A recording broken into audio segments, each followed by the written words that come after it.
Hey everyone, welcome.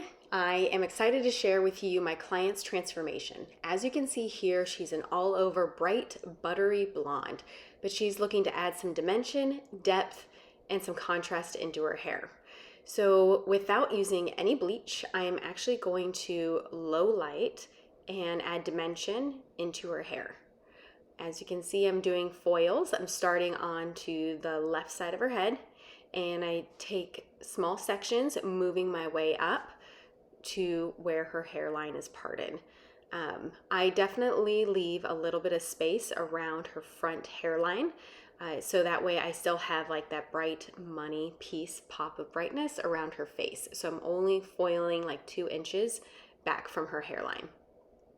And her low light formula I did is 7N and a little bit of 7NB because I use the NBs to help fill a little bit, but the 7N is a cool base and I just don't want her hair to turn muddy, so I just did a little splash of 7NB to help fill, but it will help give her a great low light that's cool and neutral. So as you can see, I've continued to move my way up to the top of her head. Little sections, and saturation is key. I use Shades EQ for my low light. And I like folding my foils this way because if I do the triple fold, I don't want to cause any crease into my low light that I made. So I want to make sure I have a really great heavy saturation when I do my low lights. Saturation is key because you do not want any splotchiness within your low lights whatsoever. So my low light is going directly to the root and all the way to the ends. And I am pulling the low light through her ends because I want that dimension to be pulled all the way through. I just think it gives a really good strong contrast. If I felt I wanted her to have more blonde ends, then I probably would have maybe pulled through every other low light, but she was definitely looking for more depth. So low lights are going from roots all the way to her ends. And as you can see, I finished my last foil at the very top where her hairline part is.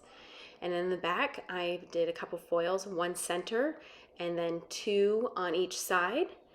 And then I did more foils in the center, working my way up. In total in the back, there's probably maybe 7 foils. So as you can see, now she's processed. We are going to root shadow her at the bowl.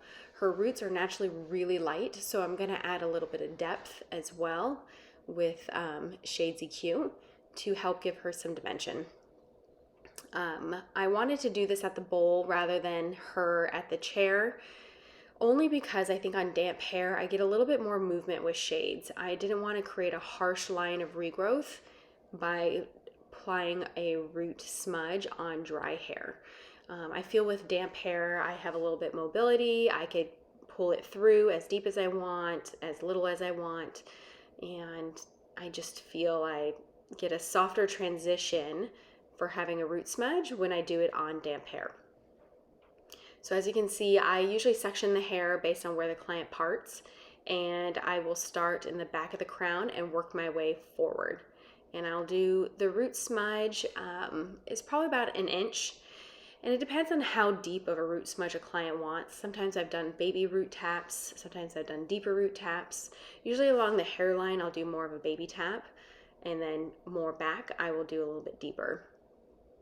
But as you can see, I start on one side and then I'll slowly comb that out and make sure I get all my saturation.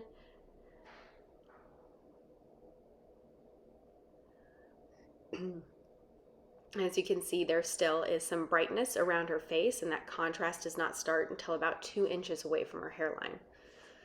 So I continue to brush that through, working my way to the back of the head. And as you can see, I'm still moving it, trying to pull it back a little bit deeper in the back of the head.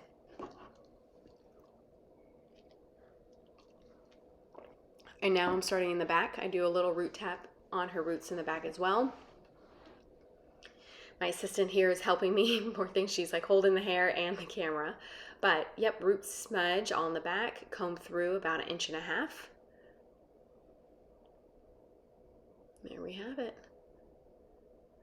And just an extra coating of saturation. And usually my root smudges, I leave them at the bowl for 7 to 10 minutes. I usually will just kind of come back and check on them at the 5-minute mark to see how much of a deposit is taking. I mean, you could let them sit for the full 20 minutes. It just depends on how much in depth, or I should say, how much coverage you should really want. Obviously, the full 20 minutes, you're going to get a strong, strong saturation. Whereas I wanted something that was soft and subtle, and that's going to grow out really nicely from her natural regrowth. And here's her color. So you can see with her Lowlights and her root smudge, it's very natural, very soft. She still has some dimension and some contrast, but still has brightness around her face.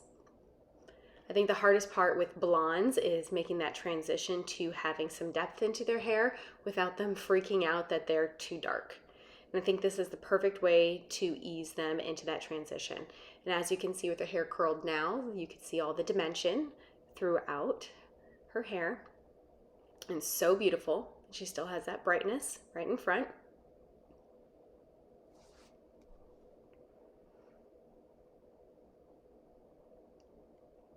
Now we're going to brush out her hair.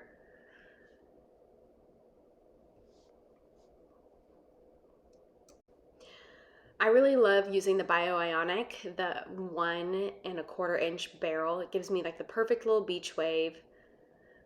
So as you can see, I brushed out her curls. I just love using just a paddle brush to help brush things out. It looks so beautiful. Got a slight bit of root smudge. We got the dimension, but yet she's still bright and blonde, but very natural.